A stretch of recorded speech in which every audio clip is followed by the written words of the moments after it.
Hello students, भूगोल विषय की ऑनलाइन क्लासेस में आपका स्वागत है।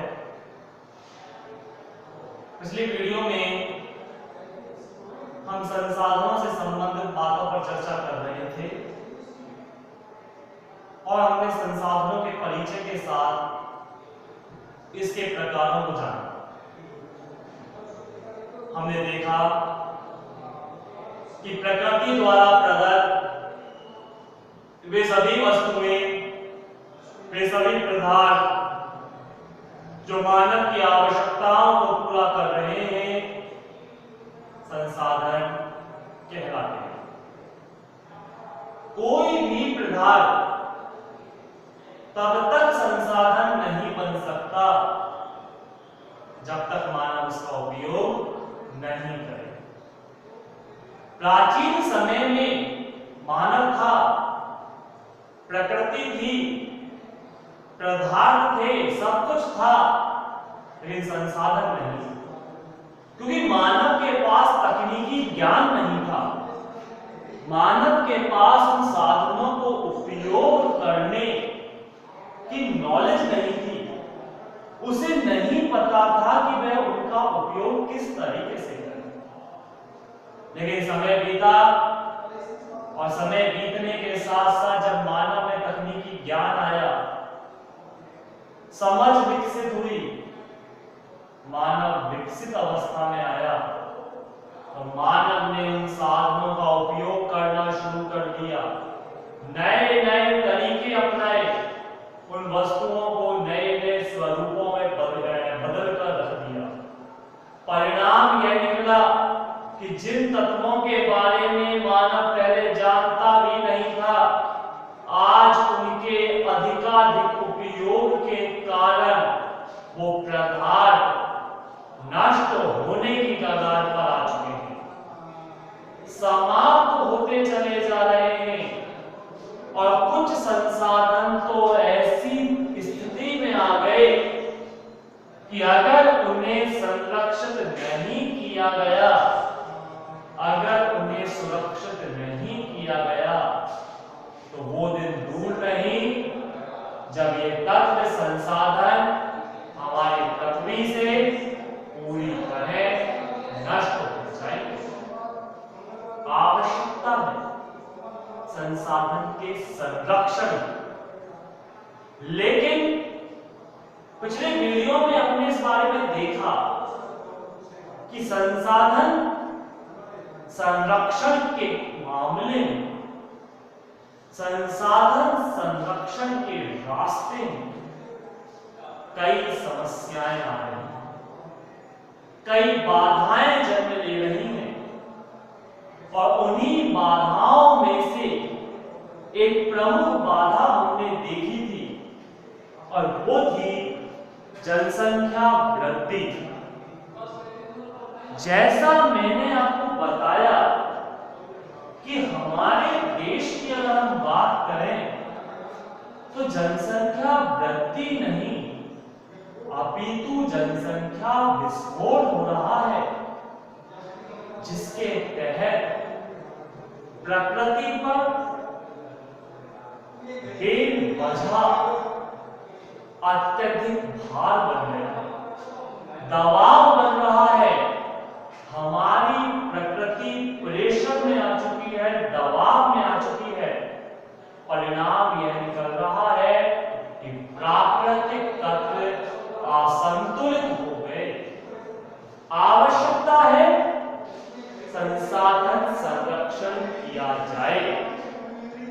तो जैसा पिछली वीडियो में हमने संसाधन संरक्षण के मार्ग में आने वाली बाधाओं को पढ़ा, आज हम संसाधन संरक्षण के उपायों को बारे में जानेंगे कि आखिर वो कौन से तरीके हैं जिनसे संसाधनों को संरक्षित किया जा सकता। उन्हीं में से नंबर 1 आता है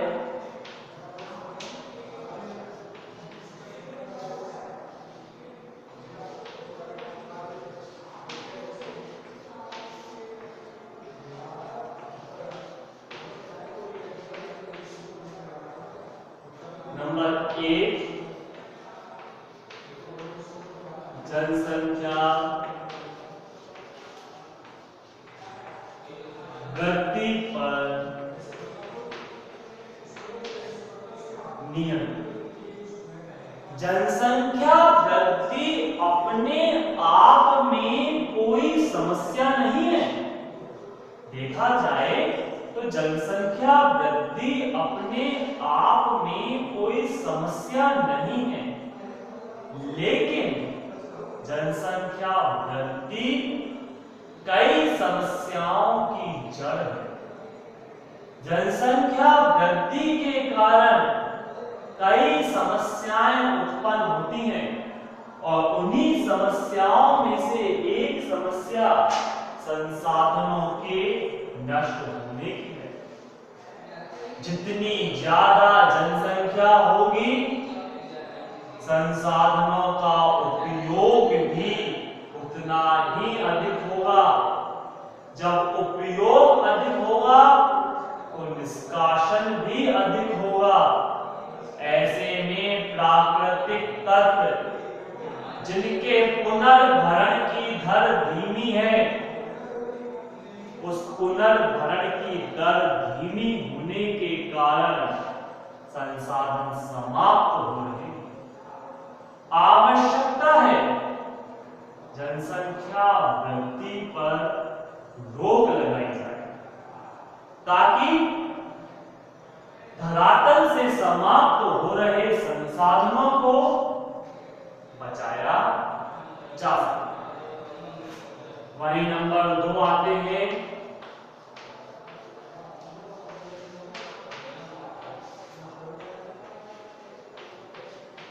संसाधनों का समग्र नियोजन। भविष्य के लिए योजनाएं तैयार करना किसी भी कार्य, तत्व या व्यवस्था को इस तरह नियोजित करना कि वर्तमान के साथ साथ भविष्य को भी विकसित किया जा सके। संसाधन हमारे देश में विविधता भरे हुए हैं। कहीं संसाधनों की अधिकता है तो कहीं संसाधनों की न्यूनता है। कुछ संसाधन ऐसे हैं जो किसी क्षेत्र विशेष में बहुत अधिक हैं, तो वही संसाधन किसी दूसरे क्षेत्र में बिल्कुल नहीं या नाम मात्र के लिए पाए जाते हैं। मैं बात करूं लौह अयस्क की, तो भारत में पश्चिम बंगाल, झारखंड, छत्तीसगढ़ जैसे क्षेत्र में लौह अयस्क के भंडार हैं। छोटा नागपुर का पठार संसाधनों से परिपूर्ण है। वहीं राजस्थान के अंतर्गत लौह अयस्क के भंडार नाम मात्र के लिए या यूं कहें बिल्कुल ही नहीं पाए जाते।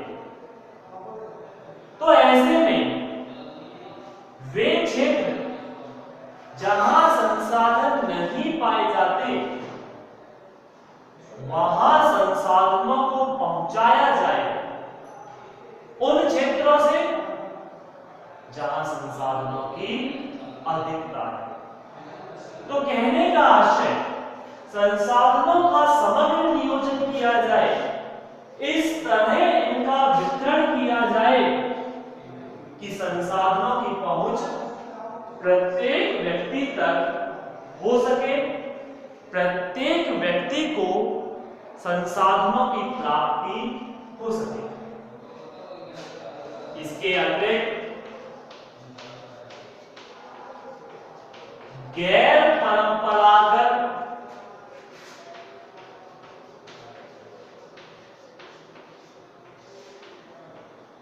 संसाधनों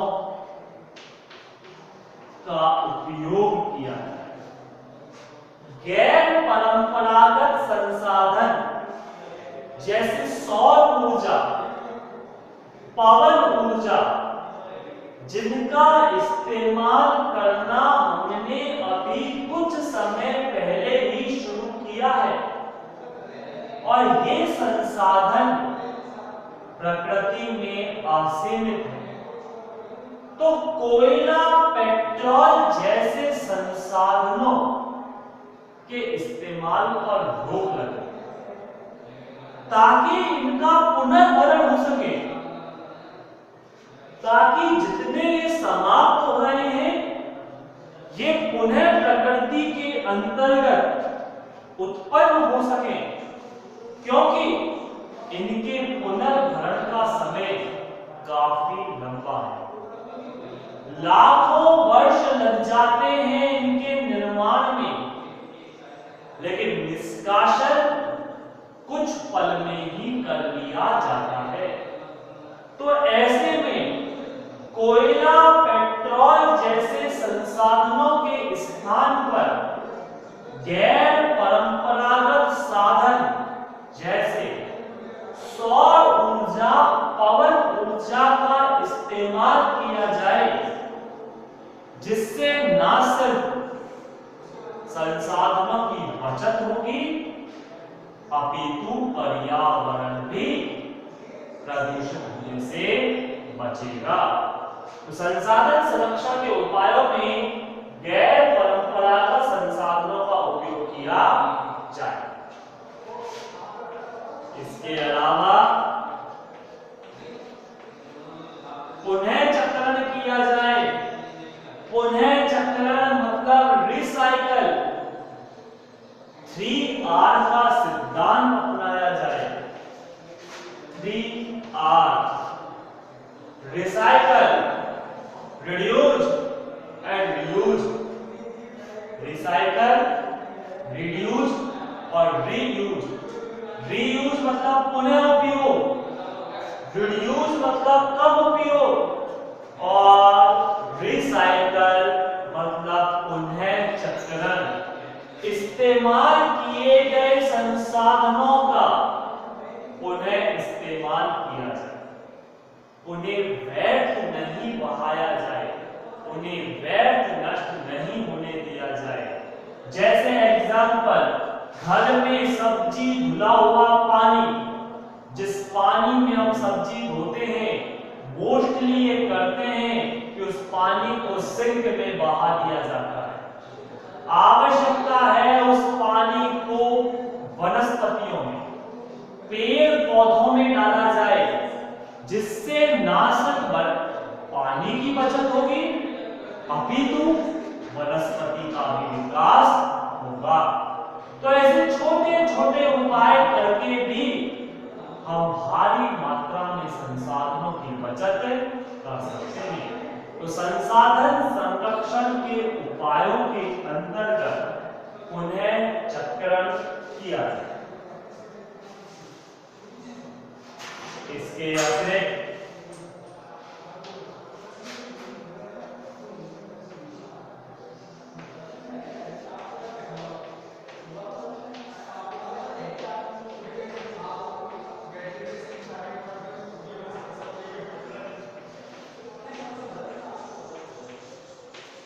कृत्रिम वस्तुओं का उपयोग किया जाए। दो तरह की वस्तुएं होती हैं, एक प्राकृतिक और एक कृत्रिम। प्राकृतिक वस्तुएं वे वस्तुएं होती हैं जो प्रकृति हमें प्रदान करती है, जबकि कृत्रिम वस्तुएं वे वस्तुएं होती हैं जिनको मानव निर्मित करता है। तो वे संसाधन जो प्रकृति हमें दे रही है, ऐसे संसाधनों का हम निर्माण करें अपनी तकनीक के माध्यम से, अपनी योग्यताओं के माध्यम से, जिसके कारण हम प्रकृति पर जो हमारी निर्भरता है वो कम हो सके। जैसे बात करूं रेशम की, रेशम दो प्रकार का होता है, एक प्राकृतिक रेशम और एक कृत्रिम रेशम। प्राकृतिक रेशम तो बायोकिज्मू नामक कीड़े की लार से बनाया जाता है। शहतूत के पेड़ पर इसे पाला जाता है और ये कीड़ा अपने चारों ओर अपनी लार से एक खोल बना लेता है। इस खोल को गर्म पानी में उबालते हैं, जिसे कोकून कहा जाता है, और इसके बाद कीड़े को मारकर उस रेशे को प्राप्त कर लेते हैं जो रेशम। लेकिन एक ऐसा ही रेशम बन रहा है कृत्रिम रेशम, इसको टसल कहा जाता है। तो हमारी निर्भरता प्रकृति से हटकर अब कृत्रिमता की ओर होनी चाहिए, ताकि प्रकृति पर बढ़ते हुए दबाव को कम किया जा सके। तो प्राकृतिक वस्तुओं के स्थान पर कृत्रिम वस्तुओं का उपयोग किया जाए, इन वस्तुओं का विकल्प ढूंढा जाए। जिन चीजों का हम इस्तेमाल कर रहे हैं उनका हम ऑप्शन भी ढूंढें कि अगर मान लीजिए ये ना रहे तो क्या होगा, किस तरह से व्यवस्थाएं चलेंगी। तो विकल्प खोजा जाए, वैकल्पिक संसाधनों की खोज की जाए। इसके अतिरिक्त राष्ट्र देखिए, संसाधनों का इस्तेमाल